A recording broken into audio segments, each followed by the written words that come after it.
It lays the predicate and the foundation for the development of a weather satellite that will permit man to determine the world's cloud layer and ultimately to control the weather, and he who controls the weather will control the world. Planet Earth under siege as the paradigm of total insanity hurtles toward the grand finale. Weaponizing Solar Geoengineering. That's the title of a new report from theecologist.org. The report continues. Solar geoengineering, if weaponized, for the record, that happened 80 years ago, has the potential to deepen global inequality and escalate conflicts worldwide. Really? Who would have thought? Stop. Not, quote, has the potential to deepen global inequality and escalate conflicts worldwide. Rather, it has long since done exactly that. An absolutely obvious covert weapon of control for those who pull the strings, aka the money printers, bring populations to their knees and blame nature. More from the Weaponizing Geoengineering report. An influential coalition of scientists and billionaires and technocrats has emerged with an ambitious proposal to solve the growing severity of the global climate crisis, the deployment of solar geoengineering, aka SG, or solar radiation modification, SRM technologies. Their mission is clear: to alter the entire climate system in a desperate bid to halt the relentless advance of global warming. The article continues, will the adoption of solar geoengineering give industry and other polluters a convenient excuse to maintain their business as usual approach? Stop there. Short answer, absolutely yes. Business as usual till the brutal, bitter end. Just engineer a chemical ice nucleation cloud-seeding blizzard in locations like New Orleans and Florida, the first such recorded blizzards in history in these cases, and no one will care that the same regions promptly rebounded to all-time record high temperatures, which was the case this week. Engineered winter weather is one core aspect of climate disruption operations. Mask the true damage already done to the climate with temperature whiplash, chemical cooldowns, even if doing so actually worsens the overall long-term warming, along with completely contaminating the entire biosphere. Continuing with the Weaponizing Geoengineering report, the Royal Society of Chemistry Scientific Assessment, along with various other reports and articles, indicates that the implementation of stratospheric aerosol injection could result in numerous negative consequences, such as heat waves, droughts, ozone depletion, and disruptions to weather and climate patterns. Really, spewing tens of millions of tons of toxic nanoparticle elements into our skies and then manipulating those elements with powerful microwave transmissions might cause all of that? Who could have imagined? Correction, has caused, is causing, and will continue to cause all of that. More from the report. Stratospheric ozone depletion contributes to higher levels of UVB radiation reaching Earth's surface, which can adversely affect human health, marine and terrestrial species, causing DNA damage and raising the risk of cancer. Stop. Again. What is this report omitting? UVC radiation, which metering proves, conducted by geoengineeringwatch.org, by the way, with state-of-the-art equipment and a former NASA contract engineer who was probably the world's expert in this arena. He recently passed away. But this metering proves that UVC is now bombarding the planet's surface. Please search and view the ozone destruction section on the homepage of geoengineeringwatch.org. This is need-to-know information. We're already down to only approximately 30% of the ozone layer remaining. Climate engineering operations are the single greatest factor depleting this essential for life protective layer, not hairspray cans, as we were told. Functional collapse of the ozone layer is nearly upon us, and if this happens, all terrestrial life would soon follow, aka total collapse. Next excerpt from the Weaponizing Geoengineering report. Stratospheric aerosol injection could pose significant health risks due to the inhalation of suspended particles and the ingestion of particles through water and food sources. For how many years has geoengineeringwatch.org sounded the alarm about exactly this scenario? Let's stop there for a moment to make mention of the following just released report from Smithsonian Magazine. And keep in mind, polymer nanoparticles, aka microplastics, are primary element in climate engineering patents and operations. Here's the Smithsonian headline. The human brain may contain as much as a spoon worth of microplastics. This is an ongoing and worsening story. Covered this in previous broadcasts, but this report continues. One of the primary researchers called the results, quote, almost unbelievable, and further stated, I didn't believe it until I saw the data, end quote.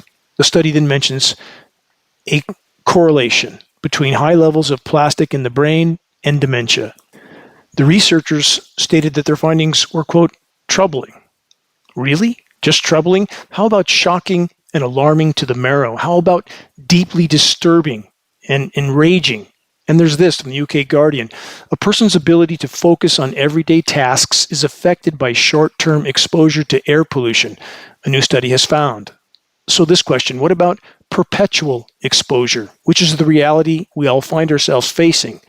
Rain tests over the state of Minnesota, working with the University of Minnesota, hundreds of those tests, and extrapolating the materials found in that rain and projecting that globally indicate 40 to 60 million tons of nanoparticles are being dispersed from climate engineering operations annually. You can fit 100,000 nanoparticles across the width of a single human hair. Think about that. And that's what makes them so incredibly dangerous, because they're so bioavailable and bioaccumulative in everything. Back to the ecologist.org report titled Weaponizing Solar Geoengineering. And for the record, the term weaponizing shouldn't just be considered in regard to weather warfare, but also biological warfare, due at absolute minimum to the fallout of climate engineering nanoparticles that are known to be, again, highly toxic, even individually, and exponentially more toxic when combined, as they clearly are. What else may be in the mix on any given day of atmospheric aerosol dispersions? Who can say? Except the ones behind it all, those who print the money, unlimited money, from thin air, aka those who control the central bankers. Quick reminder for the record, the quote from former U.S. presidential advisor Zbigniew Brzezinski. I bring this up often because it's important. It shows the mindset of those in power. He finally perished in 2017, thankfully. Here's the quote. Today it is infinitely easier to kill 1 million people than to control 1 million people. How about that for an ominous statement from a U.S. presidential advisor? Did I mention that polymer nanoparticles are used militarily for biological warfare purposes to carry a pathogen from the clouds to the ground? What's that doing in our rain? It's a bit troubling, isn't it? More from the Weaponizing Solar Geoengineering report. Quote, another troubling concern regarding the deployment of solar geoengineering, disinformation or propaganda about solar geoengineering could be generated and disseminated by a range of actors, including major powers like the US, Russia, or China. Stop. No could, no may, no might. In this equation, it's absolutely occurring. Of course it is. Of course they're denying it. The entire spectrum of matrix media, everything, has been designed for decades to cover the tracks of the climate engineers. And tragically, far too many in populations around the world are all too willing to believe the make it up as they go lies instead of what they can see in our skies with their own eyes. Continuing with the Geoengineering as a Weapon report, imagine the political strain, it says, it would put on climate and atmospheric science and the potential for controversy. I just addressed part of that equation. Moreover, the report states, solar geoengineering could be blamed for negative weather or climate events such as droughts, floods, or storms, and framed as a form of atmospheric colonialism, exacerbating disruptions in climate vulnerable regions of Asia and Africa. Stop. Not could be blamed, correction, should be blamed, and not just Asia and Africa, everywhere. There's no place to hide. No one is exempt. More from the report. Billionaires, state and private investors, NGOs, and financial technology institutions from Silicon Valley and Wall Street are backing research into solar geoengineering technology. This coalition includes individuals and organizations with significant ties to both corporate and political power. A conclusion that should be obvious to anyone paying attention. And these aren't just ongoing research projects. Geoengineering was first fully deployed immediately after World War II. And any source that says anything other than that, that pretends this is just some sort of a dangerous technology that could, may, might be deployed someday, that's total deception. Ongoing for 80 years now. Since 1945. Prominent private funders of solar geoengineering technologies include The Fund for Innovative Climate and Energy Research, that's FICER, that's Bill Gates' personal fund, managed by Ken Caldera. How many times in this broadcast have I brought up who he is? Second most recognized climate engineer on the planet, whom we own an audio of stating in his own words that one of his jobs for the U.S. Department of Defense was to engineer methods of spraying pathogens into clouds to infect the populations below. Imagine that. And there's David Keith, the report states, and Silver Lining, backed by lower carbon capital with executives from Goldman Sachs and JP Morgan on its board. If you want to view Dr. Keith being confronted by me at an international climate engineering conference, take the time to view the dimming from the homepage of geoengineeringwatch.org. Continuing, the Simons Foundation, established by hedge fund billionaire Jim Simons and his wife, is also supporting solar geoengineering technologies. The Geoengineering as a Weapon of War report then states, risks tied to the potential radical measures the new U.S. administration might choose to implement. It's all too tempting for figures like Trump or Musk, this is from the report, to claim it's a solution or to frame the problem purely as one of temperature and to propose a solution that directly targets it. Stop. Pause. Please connect the puzzle pieces. Chemical ice nucleation cloud seeding blizzards in New Orleans and Florida for the first time in recorded history.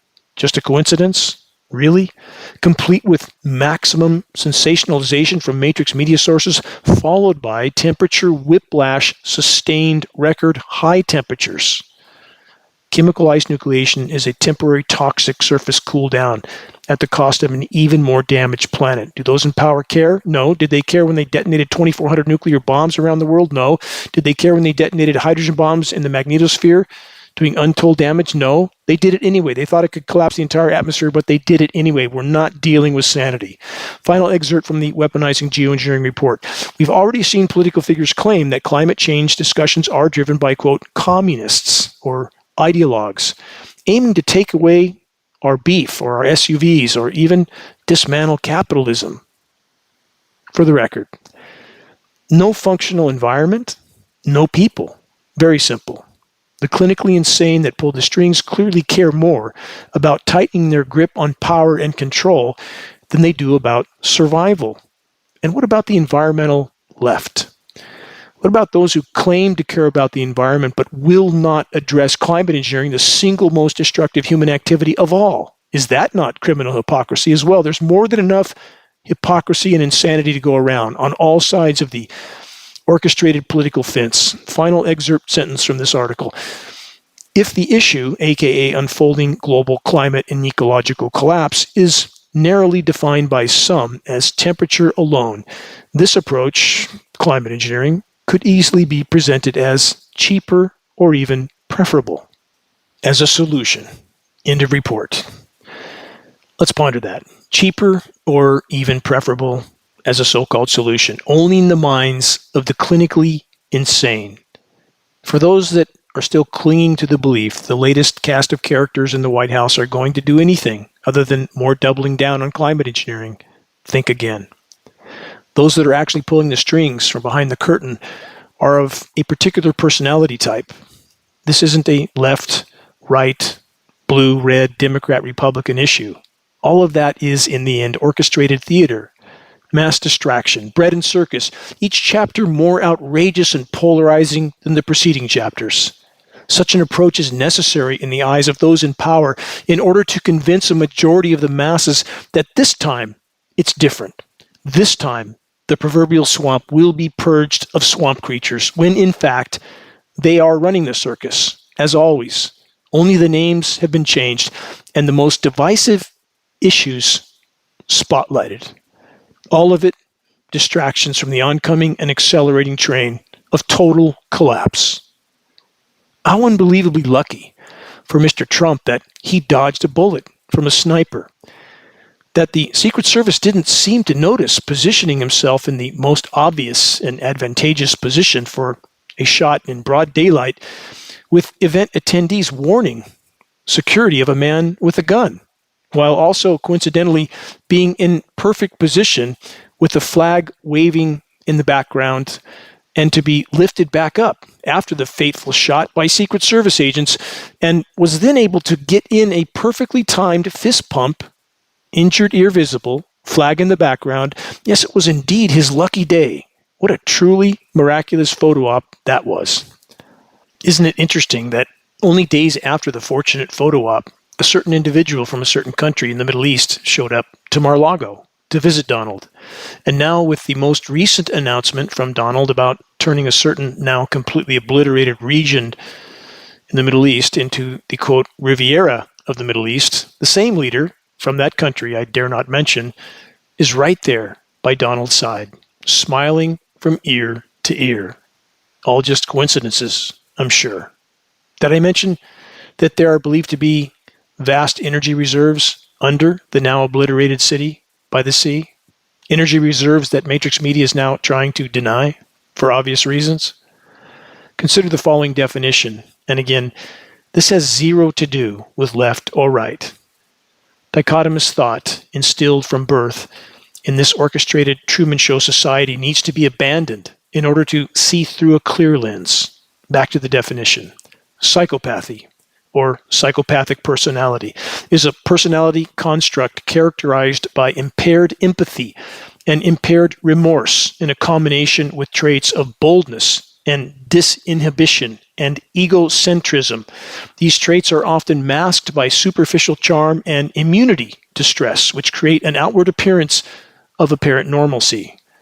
Socially, psychopathy typically involves extensive callous and manipulative self-serving behaviors with no regard for others, and often is associated with repeated delinquency. Psychopathy has been associated with amorality, an absence of or indifference towards or disregard for moral beliefs. So this question, what personality type inevitably claws their way to the top of the hierarchy? The following is an interesting fact, just for the record. Available research suggests that chimpanzees can exhibit psychopathic tendencies. The research points to 3 dimensions of psychopathy: boldness, meanness, and disinhibition. Dominance traits are seen in virtually all primate species, and these dimensions reflect how adept an individual is at ascending within the social hierarchy. Imagine that.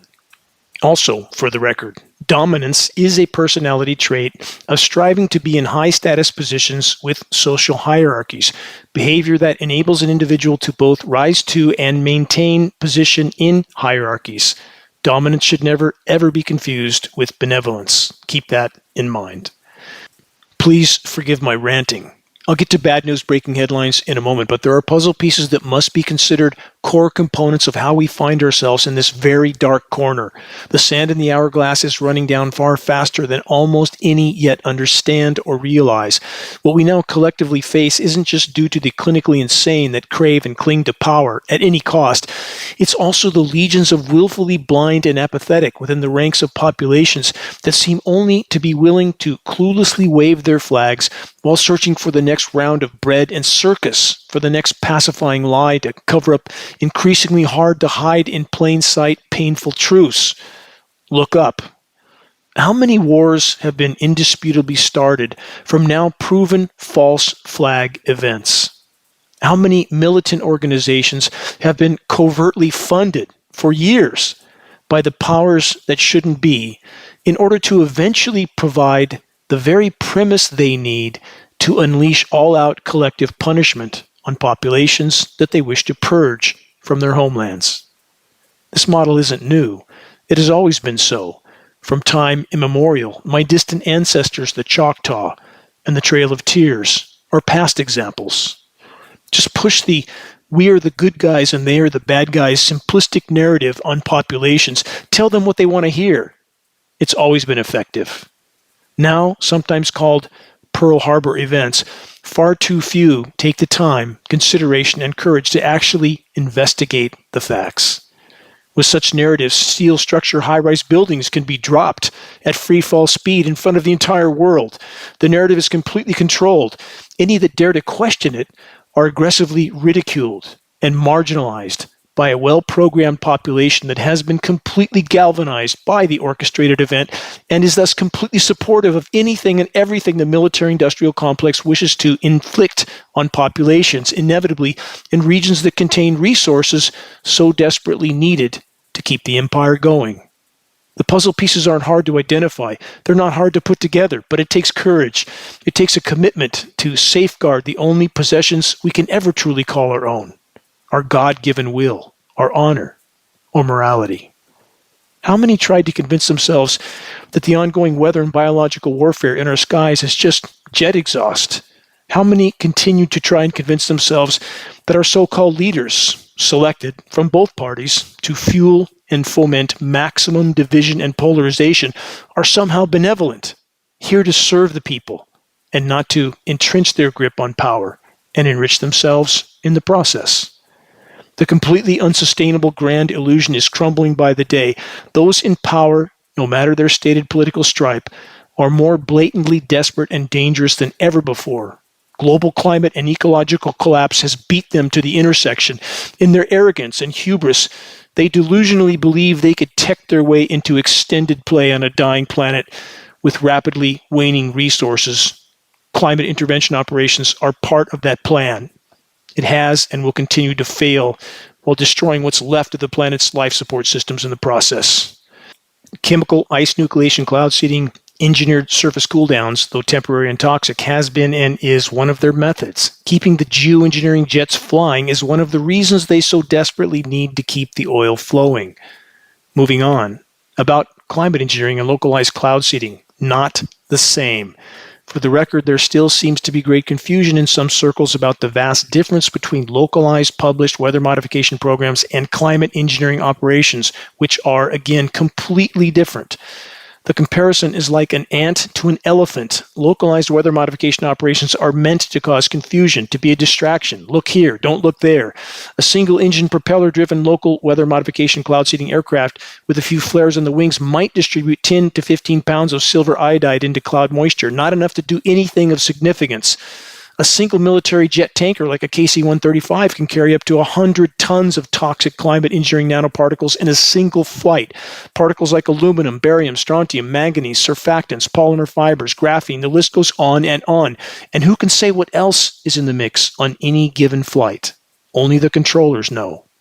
The U.S. military has 3 times more jet tankers in its fleet than all other militaries in the world combined. Consider that. So again, for the record, localized and publicized cloud seeding operations are not climate engineering. They're an intentional distraction. Climate engineering operations are the crown jewel of the controllers. Bring populations to their knees and blame nature, or anthropogenic climate change alone.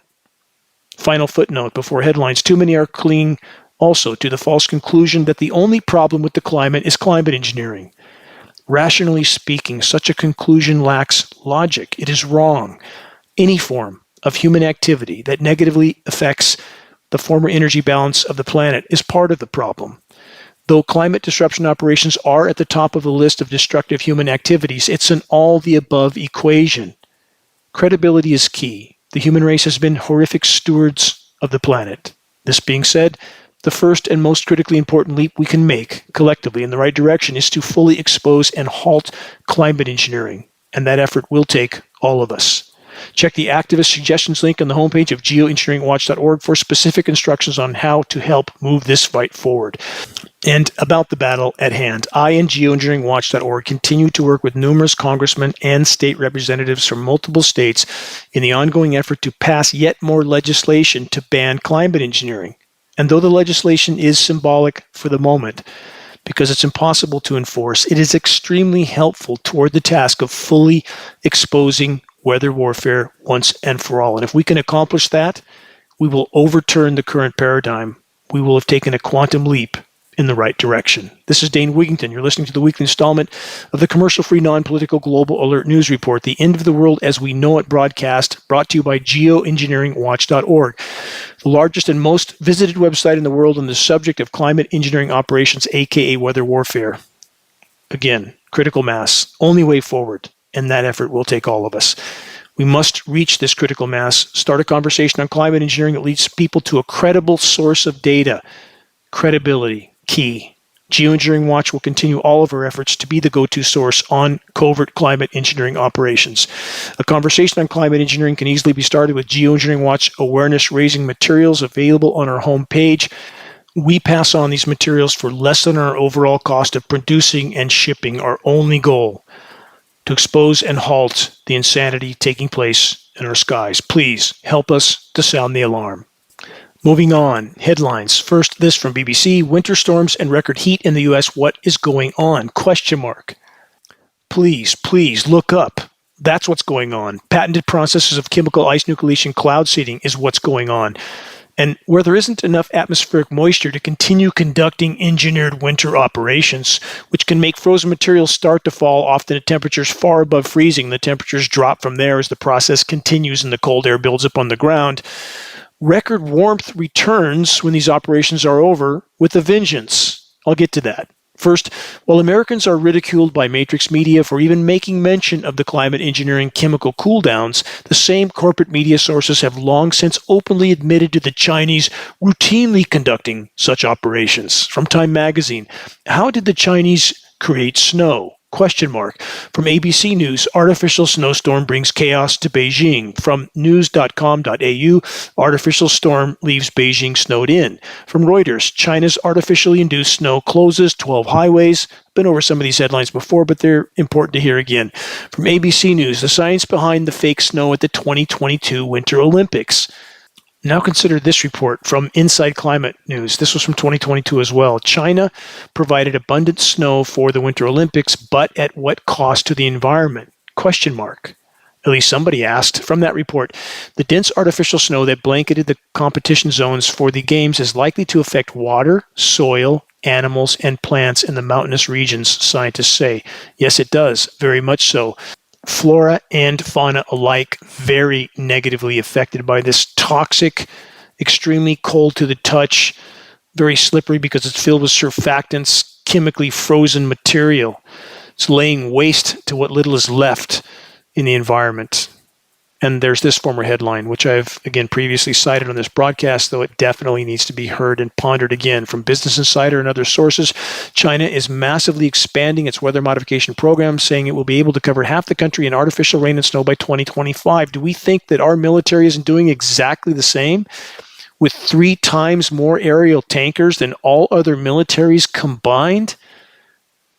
Too much of the American population completely asleep at the wheel, looking forward to the next football game, while the planet is virtually imploding around them, and those who are truly running it all from behind the curtain, wreaking havoc with weather warfare.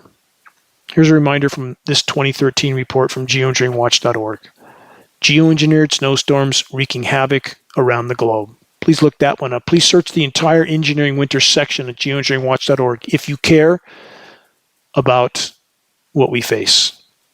Chemically nucleated frozen material comes in various shapes and forms, and it's all explained away by the climate engineering cover-up actors at Weather Channel, Weather Central, Weather Nation. I truly don't know how they look at themselves in the mirror. I truly don't. Won't a justifiably enraged population at some point hold such criminal accomplices to the climate engineering cover-up legally and morally accountable? One would think. Time will tell. And for the record, the U.S. military considers climate collapse the greatest national security threat of all. How naive is it to believe that they're not neck deep in these operations and haven't been for decades?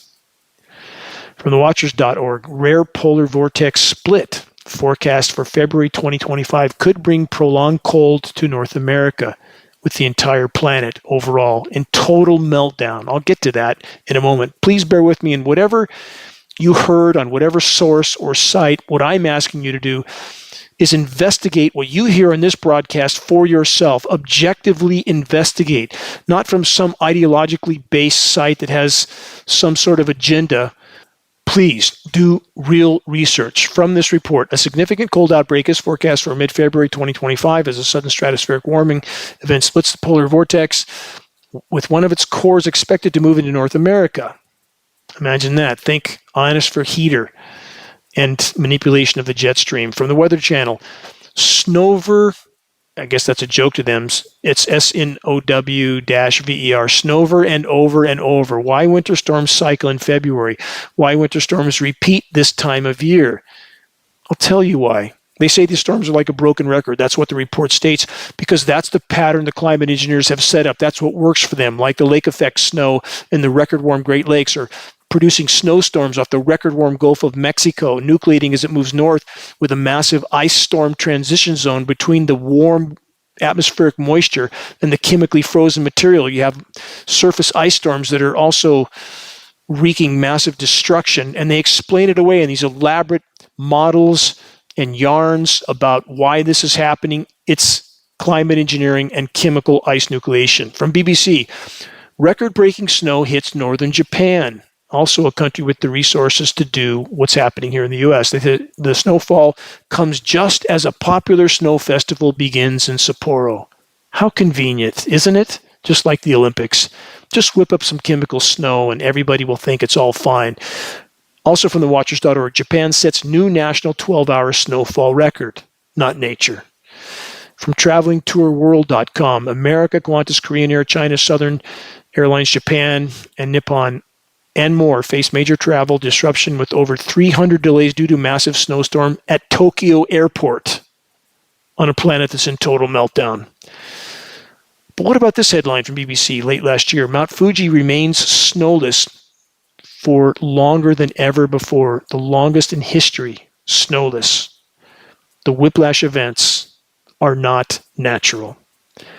On that note, this new headline from Fox Weather. Forecast, prepare for weather whiplash, exclamation point. Another from The Guardian and other sources. Hottest January on record mystifies climate scientists. That report says EU monitor says global temperatures were 1.75 C above pre-industrial levels, extending run of unprecedented highs. If only that were true. Because unfiltered frontline data indicates we are likely past 3.5 C from pre-industrial levels. They are falsifying data to the downside, not the upside. It's far worse than anything we've previously been told, and I've stated that at geoengineeringwatch.org for over 15 years, and now it comes out every week. More articles of, gee, it's way worse than we thought. Of course it is, and still no mention of climate engineering, which is radically further fueling the bleak horizon that we now all face. Weather as a weapon. From Sky News, dangerous climate breakdown warning as hottest January on record shocks scientists. Let's stop there. Here's some not so fun facts.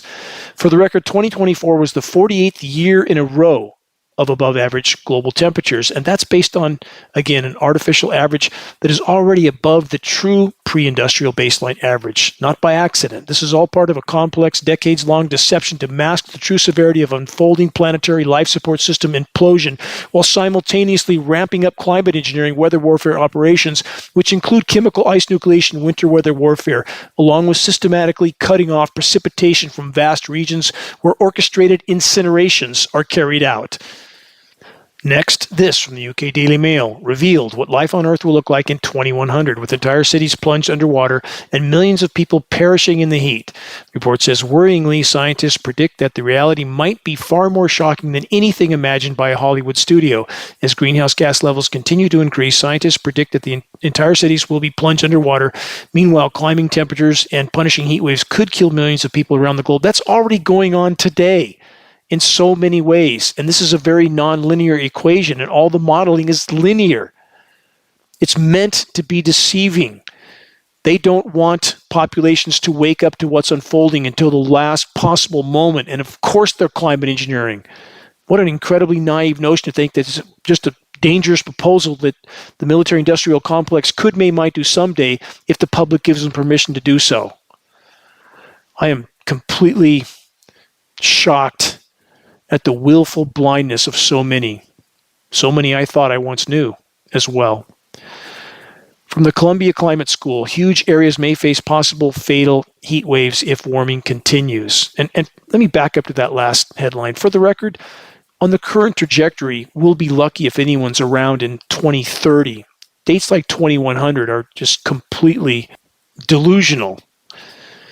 And about the headline I just read, again, possible fatal heat waves. They're talking about the wet bulb temperatures, the rising of humidity with the heat, which makes it impossible for the human body to perspire.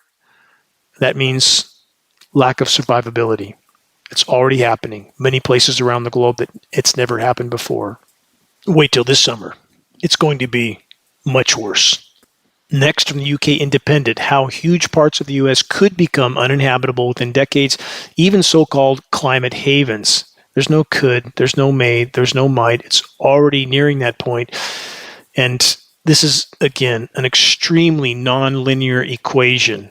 The branch is breaking now. The Independent report states the accelerating effects of climate change are pushing some regions closer to the brink of uninhabitability. Many Arizonans now spend most of their summer indoors, and chronic vitamin D deficiencies. Climate engineering has a lot to do with that, doesn't it? Blocking direct sunlight and changing the entire light spectrum. New York City has infrastructure that was in no way designed for the extremes of today and is too built up to solve that problem. In Miami, the report states sea level rise and worsening hurricanes are creating a perfect storm. Streets regularly flood during king tides. They're spending about $1 billion a year right now trying to keep streets dry and people oblivious to what's happening. And they say saltwater intrusion threatens the city's drinking water. Miami-Dade County is set to become 60% submerged in the next 25 years. Good luck with that. It's not going to be 25 years. It would be a fraction of that time, but not to worry. If we remain on the current course, no one will be there anyway. On that upbeat note, you're listening to the weekly installment of Global Alert News, the Bad News Broadcast, installment number 496, February 8th, 2025. This is Dane Wigington, your host. Global Alert News, brought to you by Geoengineeringwatch.org, the largest and most visited website in the world on the subject of climate intervention operations known as geoengineering. Recordings of the commercial-free, non-political Global Alert News Hour can be found on the homepage of Geoengineeringwatch.org under the recent column and on the Dane Wigington YouTube channel. If you're on our email list, please put us on your email contact book so that our mailouts don't go to the spam files. Please help us to share the groundbreaking documentary, The Dimming, which fully exposes the climate engineering atrocities. Best way to share, circulate the direct link to The Dimming by email directly from the homepage of geoengineeringwatch.org. Sharing directly helps us to overcome social media censorship. When viewing our YouTube of The Dimming or Global Alert News or any other Geoengineering Watch video on YouTube, please subscribe, share, and comment. All of that helps us to circulate critically important data to a much wider audience. About reaching those that still aren't looking up, start a conversation. Geoengineering Watch awareness raising materials can be the key to the door. Our only goal, to provide activists what they need to move this fight forward. Extremely high quality printed materials, shocking images, a picture's worth 1,000 words. As the proverb goes, and we pass these printed materials on for less than our cost of producing and shipping.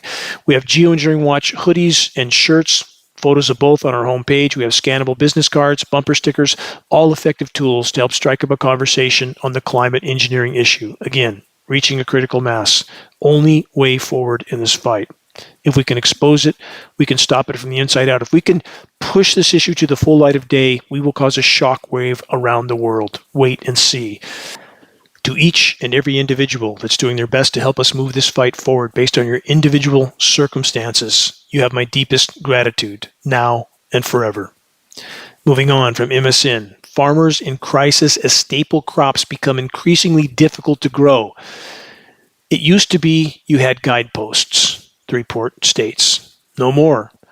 Climate engineering is such a core part to all of this, destroying the ozone layer, bombarding the planet with very detrimental UV radiation, including UVC, sterilizing soils, killing root systems with toxic rain, creating what's called VPD, vapor pressure deficit, so that the crops and forests shut their stomata, their respiratory ports. They don't absorb carbon, they don't release oxygen, they're not feeding. Climate engineering is so core to all of this, and that's not a denial of all the other forms of human damage to the planet. Please understand that. I have people that quote me as saying that I said climate engineering was our only problem. I have never, ever once said that. It's all the above. Countless forms of destructive human activity with climate engineering at the top of the list, but it's an all the above equation. But the way you build bridges instead of burn them is you simply use this narrative. How can we have any legitimate discussion about climate, anything from any perspective, without first and foremost addressing the climate engineering issue? Start with that. From NPR, On the front line against bird flu, egg farmers fear they're losing the battle.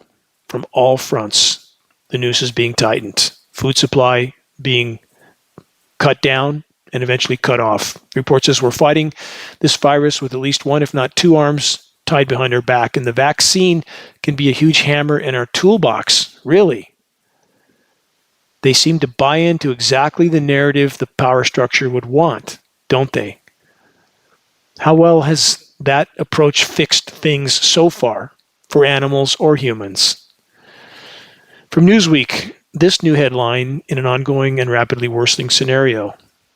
Touched on this earlier in the broadcast. Alarming rise in microplastic levels in our brains. This adds a little more information. They say microplastics been detected in brains at far higher concentrations than in other bodily organs, and levels are increasing rapidly, having risen 50% in 8 years. The researchers continued, the findings should trigger alarm. Much like the earlier article, they say nanoparticles are small enough that they can cross the blood-brain barrier, the membrane that evolved to protect the central nervous system from toxins. These are unimaginably small particles. It's not just from plastic decomposition. Primary element climate engineering patents, polymer nanoparticles, and no one is officially willing to talk about that. No official agency, no so-called weather expert. None of them are willing to risk their paychecks and pensions. They'd rather go down in the ship as cowards. That has to change. What's wrong with our species? What's wrong with so many that they pretend that this isn't going on? It's truly mind-numbing. I find myself, again, so many times a day facing the fact that I feel like I'm on the wrong planet. I always have. And where do we go from here? How many have convinced themselves that somehow the current actors in the White House are going to change everything and stop climate engineering?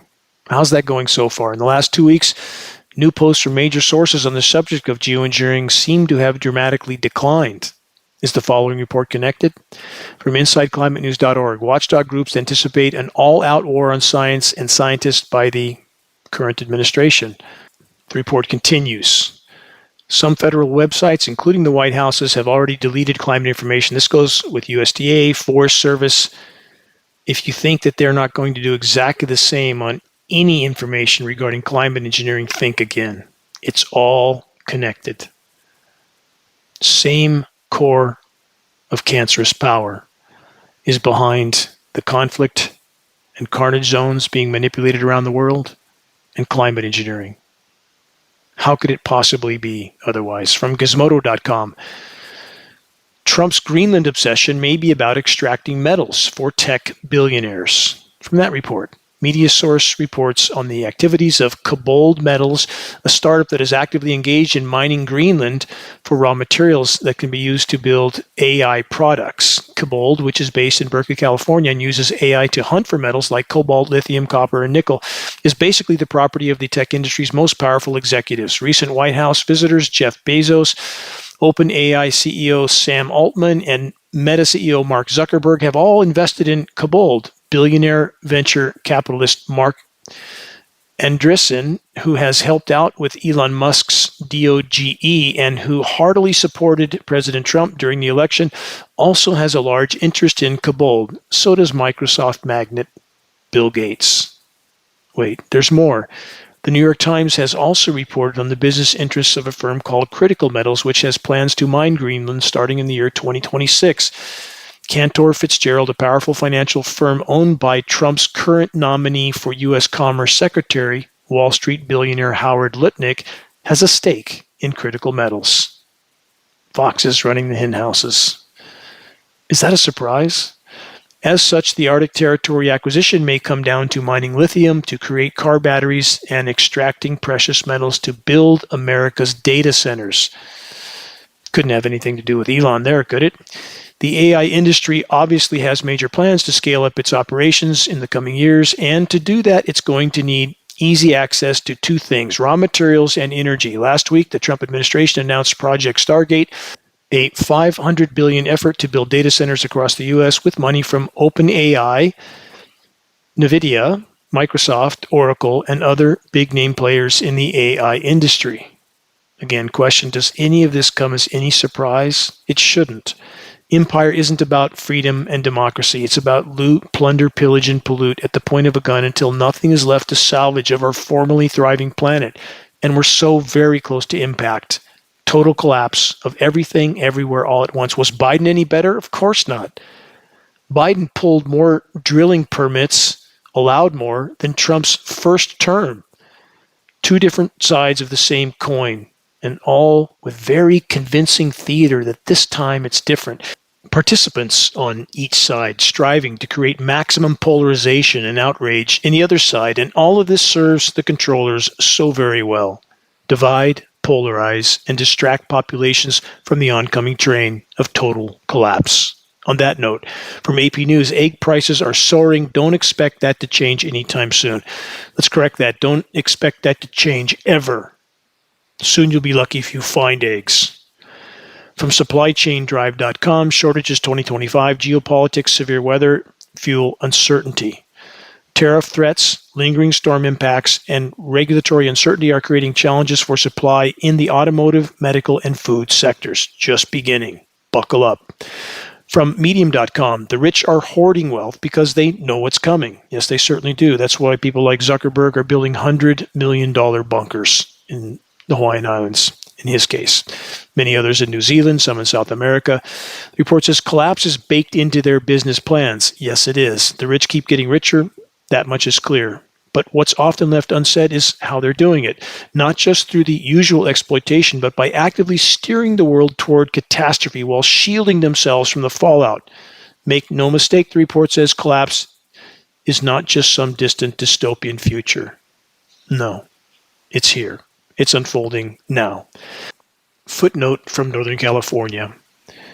On Thursday of this week, it was not scheduled to snow, the chemical kind, but it did.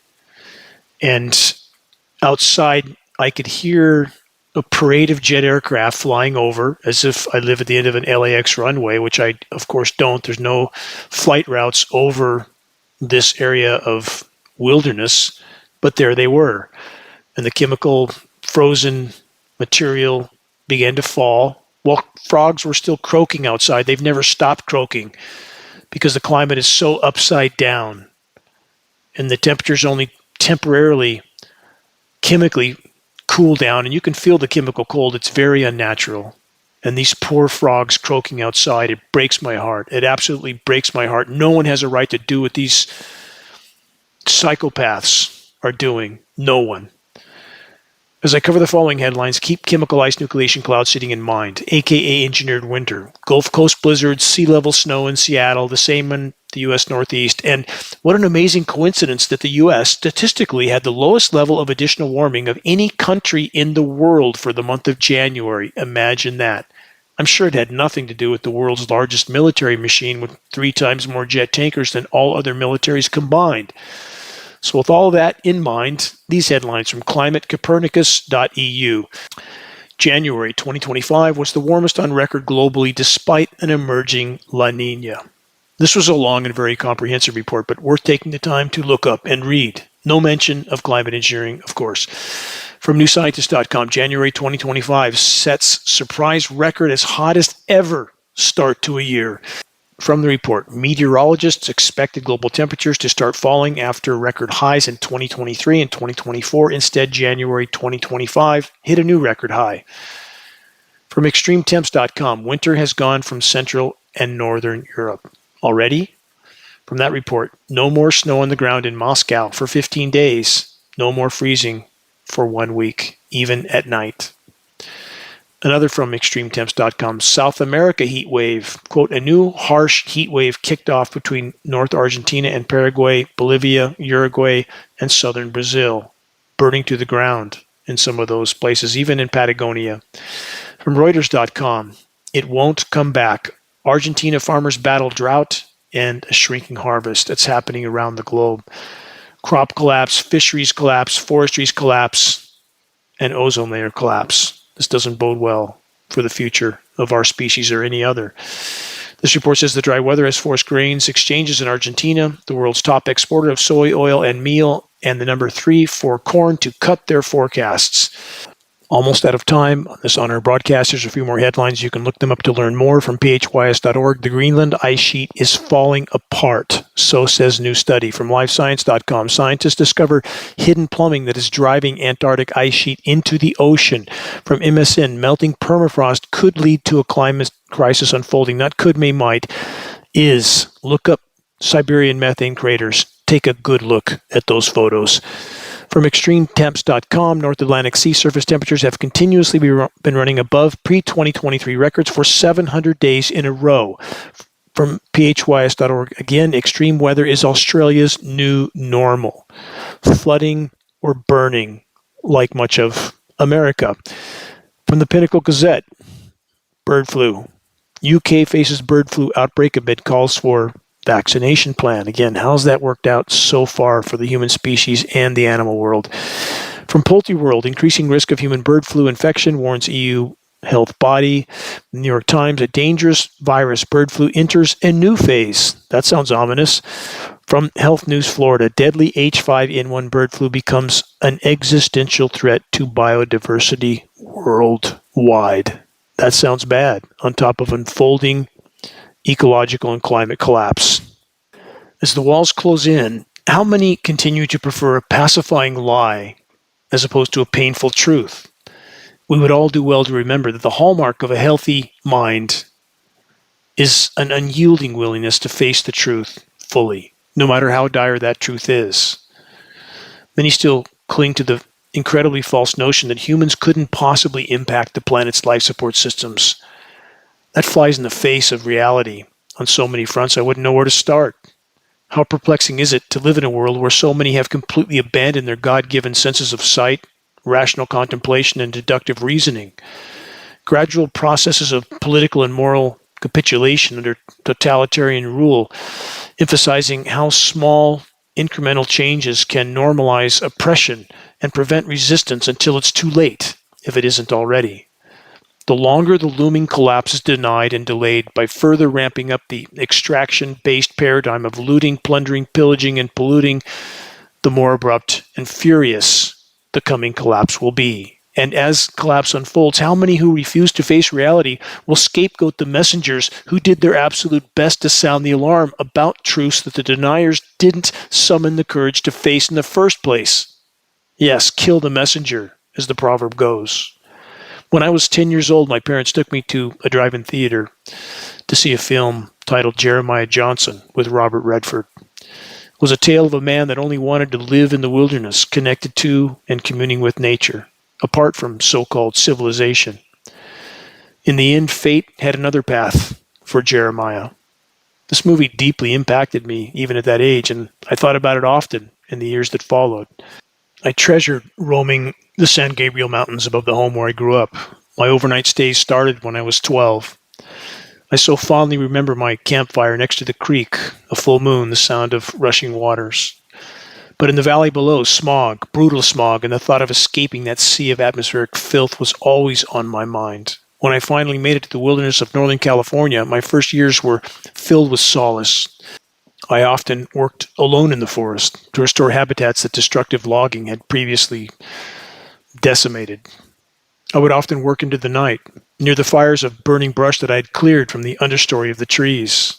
I would stare at the stars. I so loved that chapter. I miss it. As my knowledge of climate engineering grew, I knew I had no choice but to face a road that I didn't want to travel. But I knew I had no choice. I had to do all I could to expose and halt the insanity in our skies, and so the battle began, and continues to this day.